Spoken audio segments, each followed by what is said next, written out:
Racist Karen calls the police on seeing a black guy, but minutes later, she begged him for help. Before diving into this amazing story, let us know where you are watching from in the comments. Don't forget to like, share, and subscribe to my channel for more incredible stories. Desmond Harris, a black man, walked casually along Treeline Street. It was just a quiet stroll, but for some, his presence would be anything but ordinary.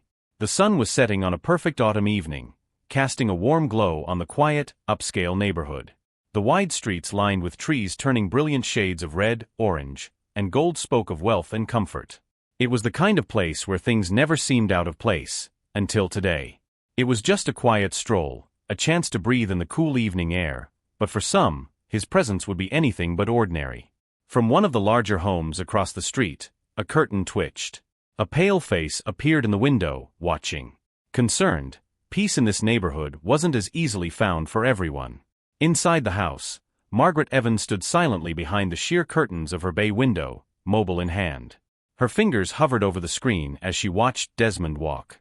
She didn't recognize him, and she prided herself on knowing everyone in this neighborhood. Her heart raced with suspicion. Maybe she had seen him before, maybe not, but something felt off to her. It wasn't a place for strangers. Margaret, a woman in her mid-40s, had always been proud of the fact that she maintained an active presence in the community. She was the one people turned to for organizing events, for keeping track of the comings and goings in the neighborhood. Her light blonde hair bounced slightly as she moved from window to window, following the figure's slow walk. Her husband, Peter, was out of town, and their teenage daughter was upstairs doing homework. Margaret was alone with her thoughts. He had been walking for what felt like a little too long now. Why was he here? The world was filled with enough unsettling news. She didn't want her neighborhood to be next. She turned from the window, biting her lip, then glanced back again. He seemed to have slowed down, as though he was looking at the houses, maybe checking if someone was home. The phone in her hand felt heavier. She had heard stories. Friends had shared them in hushed tones at dinner parties and in online neighborhood groups. It was always the same. An unfamiliar figure, a burglary, or worse soon after. She wouldn't let that happen here, not in this neighborhood. Desmond was unaware of the watchful eyes and just kept walking, not in a rush, simply appreciating the change of seasons and the beauty of the place he had recently begun calling home. It had taken years of hard work to get here, to live in a place like this, to have this moment. People often said these neighborhoods were symbols of having made it, but that feeling was still elusive. Even with a good job, a nice house, and the accomplishments he had achieved, the gaze of others weighed heavy. Desmond's mind wandered back to the times when his presence had been questioned, the way strangers would subtly or blatantly ask for proof of belonging, whether through a glance, a question, or a call to the authorities. Margaret's phone buzzed. She glanced down at the screen, her heart skipping a beat. It was a message from the neighborhood group chat, another woman asking if anyone else had seen the man walking around. Her suspicions were confirmed. It wasn't just her who noticed. Others were concerned too. Without thinking too much longer, she dialed 911. "Yes, there's a man walking through the neighborhood," she said, her voice low but firm. "He looks out of place. I think he's hiding something in his hoodie. He's casing the place, and I think it's worth checking out." The call was quick, professional. The operator assured her that a patrol car would swing by to have a look. She felt a strange sense of relief, though a pang of doubt tugged at the edge of her mind. Was she doing the right thing? Was she overreacting? She didn't care anymore. This was her neighborhood, her family's home, and she couldn't afford to take chances. Meanwhile, Desmond had stopped briefly at a corner, admiring a particularly large oak tree. It reminded him of his childhood, the trees his grandfather used to tell stories under. Lost in thought, he didn't hear the approaching patrol car right away. The faint sound of sirens pulled him out of his reverie, but it wasn't until the patrol car turned the corner that his entire aura shifted. The vehicle slowed as it approached, its lights flashing but siren off. Two officers, one male and one female, stepped out cautiously, their eyes scanning him. "Sir, we'd like to speak with you for a moment," the male officer said, his hand resting lightly on his belt. It was a scene all too familiar. Calmly, he raised his hand slightly to show he meant no harm. Keeping his voice steady, he asked, "Is there a problem, officer?" The female officer, who had stayed a step behind, glanced at her partner before speaking. "We received a call about someone matching your description walking and looking suspicious around the area. Just doing a routine check. Do you live here?" The question was inevitable, but each time it stung. It wasn't about the words but about what they carried, the assumption of not belonging, the thinly veiled suspicion.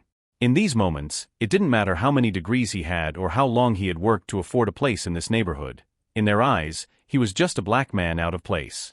"Yes, I do live here," Desmond answered calmly, his voice firm but polite.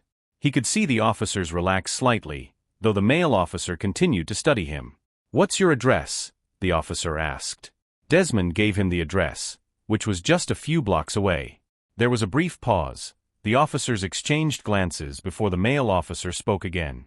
"Mind if we see some ID?" Without hesitation, he reached into his pocket, slowly pulling out his wallet and handing over his driver's license. The officers inspected it, and after a few moments, the tension began to dissolve. The female officer handed back the ID with a tight smile. "Thank you for your cooperation, sir. Sorry for the inconvenience. We'll be on our way now." Desmond nodded, watching as they returned to their car. The unspoken words between them were loud in the air. The patrol car was slowly pulling off, but he stood there for a moment longer, letting the weight of the encounter settle in. The evening had lost some of its warmth.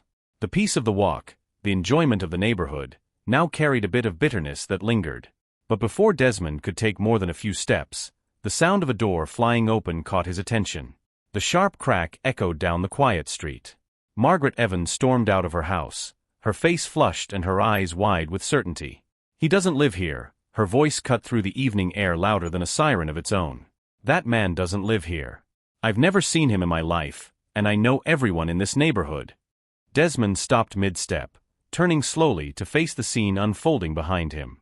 The officers, who had just begun to leave, paused in their patrol car. The male officer exchanged a quick glance with his partner before they both stepped out again, visibly tense, their hands drifting toward their belts. Margaret was already halfway across her lawn, her hands clenched into fists at her sides as she marched toward the officers. Her face was filled with frustration, as if this was a personal affront to her authority in the neighborhood. "I don't know who he showed you an ID for," she continued, her voice rising, "but I'm telling you he doesn't belong here. I've lived here for 15 years. I know who my neighbors are, and his type of people are not one of them." Desmond stood still, his chest tight, watching the entire scene unfold with a sense of disbelief. Just moments ago, the situation had seemed resolved, but now this woman, this stranger, had escalated it to a level he had not anticipated. The male officer, standing slightly taller than his partner, furrowed his brow and glanced back at Desmond. There was a noticeable shift in his stance, an inclination toward believing Margaret simply because she was speaking with such confidence. Her anger, her certainty, seemed to stir something in him, as if her proximity to the neighborhood automatically gave her the upper hand in this exchange. "Ma'am," the officer began, trying to keep his voice level, "we've already spoken with the gentleman. He gave us his address and identification." Margaret cut him off with a wave of her hand, eyes darting back toward Desmond. "I don't care what ID he showed you, it must be fake. For all you know, he could have gotten it online. People do that kind of thing all the time. This isn't just some misunderstanding. I'm telling you he's not from around here. This is my neighborhood, and I'm not going to let someone who doesn't belong here just walk around unchecked." The female officer, standing next to her partner, seemed more hesitant. Her eyes went between Margaret and Desmond, her hand now resting lightly on the top of her taser holster. Desmond could see the doubt creeping into her expression. It was as if the weight of Margaret's whiteness, her homeowner status, her apparent deep knowledge of the neighborhood, tipped the scales in a way that no identification or calm explanation could. "Sir," the male officer said, his voice now more forceful, "can you show us that ID again?" There it was again, the unspoken accusation hanging thick in the air like smoke. Desmond felt the familiar frustration rise in his chest. He had done everything right, followed their instructions, provided his address, and showed his ID, but still here they were, ready to second-guess him because a white woman had declared he didn't belong. Slowly, he pulled his wallet from his pocket again, his movements careful and deliberate. He extended the ID toward the officer, his heart pounding with the weight of the moment. The officer took it, glancing down at the card, and this time Margaret peered over his shoulder, trying to catch a glimpse of the address. "That's impossible," she said. "I've never seen him here. I'm telling you he must have snuck in somehow, maybe staying at a friend's house, but I know this man doesn't live here. Just look at him, he doesn't even look like he can afford it." The male officer's brow furrowed deeper. His partner shifted uneasily beside him, glancing at Margaret as if seeking confirmation. "Are you sure, ma'am?" the female officer asked, her tone gentler but still leaning toward her. Margaret nodded furiously. "I'm positive. I've been on the neighborhood board for years. I'm the one who organizes block parties, holiday events. I know my neighbors. He's not one of them." Desmond stood there, feeling his pulse throb in his ears, the injustice of it all burning in his chest. It wasn't just about this moment anymore, it was about all the moments leading up to it. The countless times his mere presence had been questioned, the assumptions people made before he even spoke, and now here he was, his identity, his very right to walk down his own street being challenged because of one woman's misplaced confidence. The officers were clearly torn now. The male officer rubbed the back of his neck, a frown stretched across his face, while his partner kept her eyes on Margaret, as though waiting for her final decision. "Look," Margaret said, lowering her voice slightly as though trying to sound reasonable now. "All I'm asking is that you do your job and make sure he really lives here. What harm could it do to double-check, right?" The male officer hesitated, then looked back at Desmond. "Sir," he said, his voice firm but not unkind, "I'm going to need you to give us some more information. Can you tell us the name of the person on the title for the house? Maybe verify a few things, just to be sure." A mix of anger and exhaustion coursed through him. He had already given them everything they needed, yet here they were, still asking for more proof. Would there ever be a time when his word was enough, or would it always be undermined by the loudness of someone like Margaret? "Look," Desmond said, his voice calm but steely, "I've already given you my address and ID. I don't know what more you need, but this is my neighborhood. I have just as much right to be here as anyone else." The male officer's face tightened, and he turned to Margaret, whose expression was now a strange mixture of triumph and righteousness.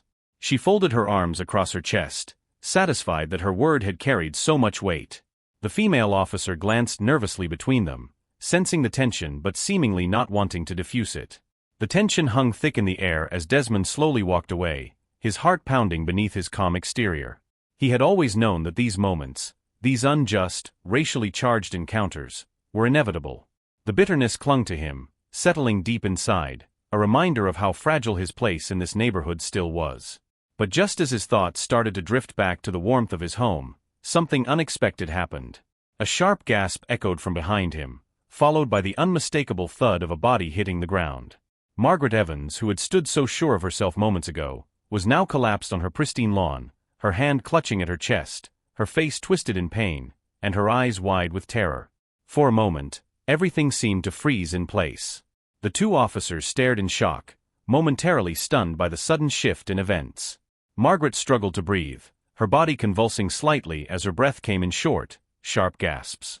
Her lips were beginning to pale, and a low, strangled sound escaped her throat. The confident, self-righteous woman was now reduced to a frail, vulnerable figure lying on the grass. The male officer, still nearest to her, reacted first. He dropped down beside her, shouting over his shoulder, "Call for an ambulance." The female officer scrambled for her radio, her voice shaky as she relayed the emergency. But there was a problem. Desmond could see it immediately. They had no idea what to do. The male officer was checking for a pulse, his movements awkward and frantic. He fumbled through chest compressions, but his technique was sloppy and unpracticed. Margaret's eyes rolled back, her body jerking with the uneven rhythm of the compressions, and it was clear she was fading fast. The officer's inexperience was painfully obvious. Margaret's life was in the balance, slipping away, and they couldn't stop it. Desmond halted his steps, turning back toward the scene.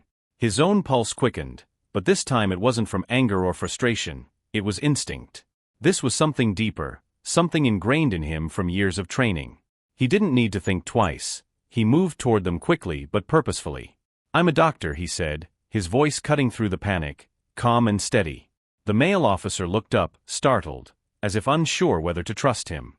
The weight of what had just transpired between them lingered in the air, complicating what should have been a straightforward moment. But there was no time to debate. Margaret was slipping away, and no amount of doubt or racial bias could change the fact that he was the only person who could help. "Step aside," he said firmly, taking control of the situation with the same quiet authority he used in the operating room. The male officer hesitated for a split second, but the urgency of the situation overcame any lingering doubt. He moved back, allowing Desmond to kneel beside Margaret. The doctor took over, calm, focused, and detached from the emotions that had clouded their earlier encounter. Margaret's pulse was weak, her skin pale and clammy. He immediately checked her vital signs, then began performing CPR with the precision and rhythm born from years of experience. His hands pressed against her chest, steady and sure, compressing with just the right amount of force to circulate her blood. The officers watched in stunned silence as Desmond worked, his expertise evident in every movement. There was no hesitation in him, no second guessing. He had done this 100 times before, and this time was no different. Life was at stake, and nothing else mattered. Margaret's breathing was shallow, her chest rising and falling irregularly as he continued compressions. He knew there was a chance she could survive if the ambulance arrived in time, but it wasn't guaranteed. Her heart had faltered, and only quick intervention could pull her back from the brink. The female officer, her face pale and her hands trembling slightly, relayed the situation to the emergency dispatcher. "We have a civilian administering CPR," she said into the radio, her voice shaking. "Patient is in cardiac arrest. We need that ambulance here now." But the ambulance was still minutes away, and in these moments, minutes felt like an eternity. Desmond didn't flinch, didn't look up. His mind was focused entirely on the task at hand. He knew Margaret's life was in his hands, and despite everything she had done, her accusations, her assumptions, her dismissal of his existence, he didn't allow any of it to influence him. This was what he had trained for. It didn't matter who she was or what had just happened between them. Right now, she was just a patient in need. He reached into his pocket and pulled out his phone, quickly finding the number for the nearest hospital. After relaying the situation, he hung up and continued compressions, his movements automatic, precise.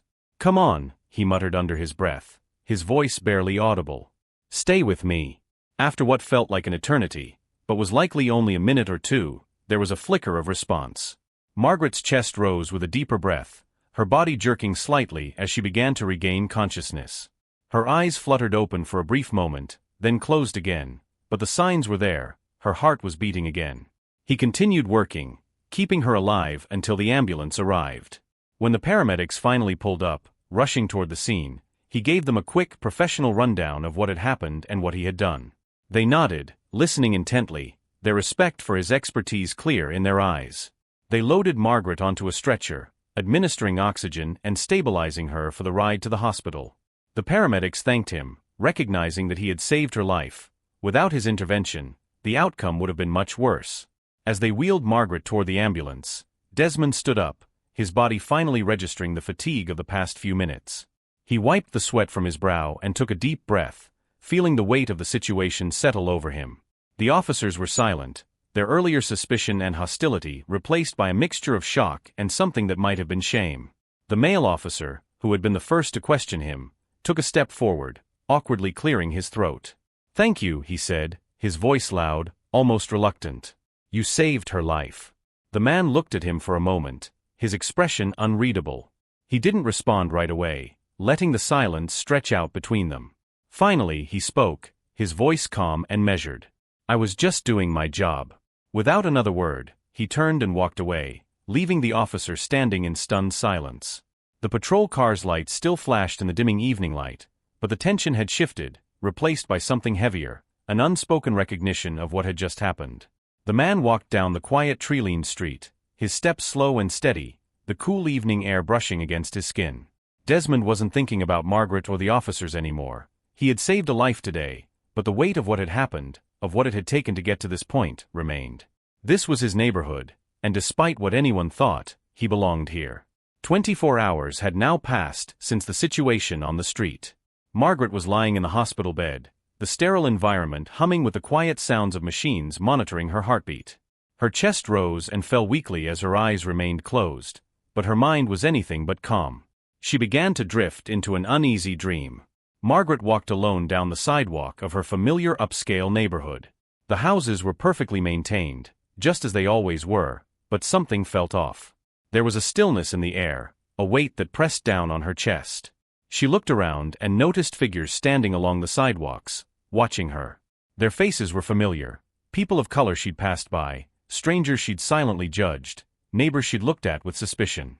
Their eyes followed her every move, but they remained silent.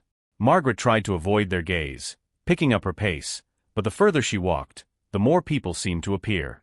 The feeling of being judged, of being watched, overwhelmed her. She wanted to run, to disappear, but she couldn't. The figures stood firm, unmoving, their eyes boring into her. Suddenly, she found herself standing in front of her own house. She looked through the window, expecting to see her warm, familiar home, but instead of seeing Desmond, she saw herself inside. She was standing by the mobile in hand, just as she had been earlier, watching, judging. Her own reflection stared back at her, cold and detached. Margaret felt a surge of panic rise in her chest. Her reflection showed no emotion, no recognition of the fear that now gripped her. She gasped for air, clutching at her chest. The figures outside began to close in on her, their eyes still locked on her, but their expressions never changed. Margaret stumbled backward, her heart racing, but there was nowhere to go. The pressure built in her chest, suffocating her. She collapsed, the weight of it all crashing down on her as everything around her faded into darkness. Margaret's eyes snapped open. She was back in the hospital, panting heavily as she struggled to catch her breath. Her heart monitor beeped frantically, echoing the panic still ringing in her ears. The room was quiet, but the dream lingered, haunting her. Her daughter, Sarah, rushed to her side, concern etched on her face. "Mom, are you okay? You looked like you were having a nightmare." Margaret closed her eyes, trying to steady her breathing. Her heart was still racing, the memory of the dream too vivid to shake. "It wasn't just a dream," she whispered, her voice weak and trembling. Sarah pulled up a chair next to her mother, confused but concerned. "What do you mean?" Margaret stared at the ceiling, her eyes glistening with tears. "I saw myself, Sarah. I saw myself for who I really am, what I've become." Her voice broke, the shame of it all weighing heavily on her chest. Sarah furrowed her brow. "Mom, what are you talking about?" Margaret's hands trembled as she spoke, her voice thick with emotion. "I judged him, Desmond. I didn't know anything about him, but I called the police just because I was scared. I thought he didn't belong here. And then he saved my life. In my dream, all I could see was myself, watching, judging. I never thought about how wrong it was until now." Sarah reached out gently, holding her mother's hand. "You've always been protective of us, but yeah, sometimes I noticed you were quick to judge people who don't look like us." Margaret's tears spilled over, her sobs quiet but uncontrollable. "I don't know how I became this way. I never wanted to be like this. I thought I was protecting us, protecting our neighborhood, but all I did was hurt people like Desmond who didn't deserve it." Sarah squeezed her mother's hand, trying to offer comfort. "Mom, maybe this is your chance to change, to make things right. You're still here, you're alive because of him. You can learn from this." Margaret nodded, her eyes filled with regret. "I need to find him, Sarah. I need to apologize." Sarah nodded back, understanding the weight of her mother's words. "We'll find him, Mom. We'll make it right." Margaret closed her eyes, exhausted but determined. The guilt that once consumed her was still there, but for the first time, she felt a flicker of hope. She had a second chance, one she didn't intend to waste.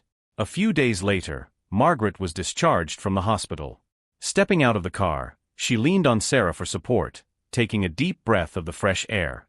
Everything felt different now, the street, the house, even the sky overhead.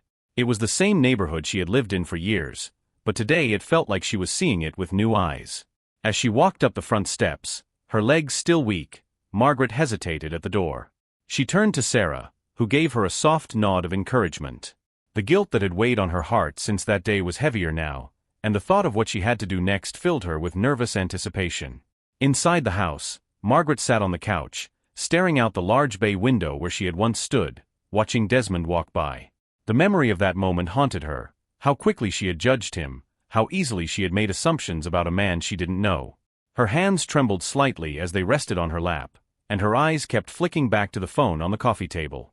Desmond's contact information was already pulled up, and the phone seemed to taunt her, reminding her of what she had to do. Sarah watched her mother from across the room, giving her the space she needed but ready to offer support when the time came. Margaret's chest tightened, her breath shaky. Apologizing to Desmond felt like the most daunting thing she had ever faced. How do you ask for forgiveness from someone you wronged so deeply? She took a deep breath and finally picked up the phone, her fingers trembling as she pressed the call button. The phone rang, and with each passing second, Margaret's heart raced faster. On the other end, Desmond picked up. His voice was calm but cautious, not recognizing the number. Margaret's words caught in her throat, but she forced herself to speak. She introduced herself nervously, explaining that she was the woman from the neighborhood, the one he helped. There was a long pause on Desmond's side of the line, a silence that felt like an eternity. Margaret could almost hear the tension through the phone, imagining the thoughts racing through his mind. Finally, he responded, his tone neutral but not unkind, asking how she was doing. Margaret took a deep breath. This was the moment. Her voice trembled as she began to apologize. She told Desmond how sorry she was for the way she judged him, for calling the police when he was doing nothing wrong. She admitted that her fear and ignorance had gotten the best of her and that she had made assumptions about him that were unfair and cruel. Tears welled up in her eyes as she spoke, the weight of her actions crashing down on her with each word. She explained how she'd been thinking about it ever since, how she'd been haunted by the fact that despite her actions, he still saved her life. Desmond was silent on the other end, listening to her pour her heart out. Margaret continued, her voice cracking with emotion as she expressed how deeply ashamed she was. She didn't expect forgiveness, she told him, but she wanted him to know how truly sorry she was. She was determined to change, to learn from this, and to never let her fear guide her actions again. Margaret's voice trembled as she admitted she didn't know how to make it right, but she was willing to try, no matter what it took. The silence on the other end of the line stretched again, and Margaret held her breath, waiting for Desmond's response. After what felt like an eternity, Desmond spoke. His voice was calm, but there was a softness to it that Margaret hadn't expected. He told her that while what happened was hurtful, he had heard similar apologies before. But something in her voice made him believe she was sincere. Margaret listened, her heart pounding as Desmond told her that people make mistakes. What matters, he said, is what they do afterward.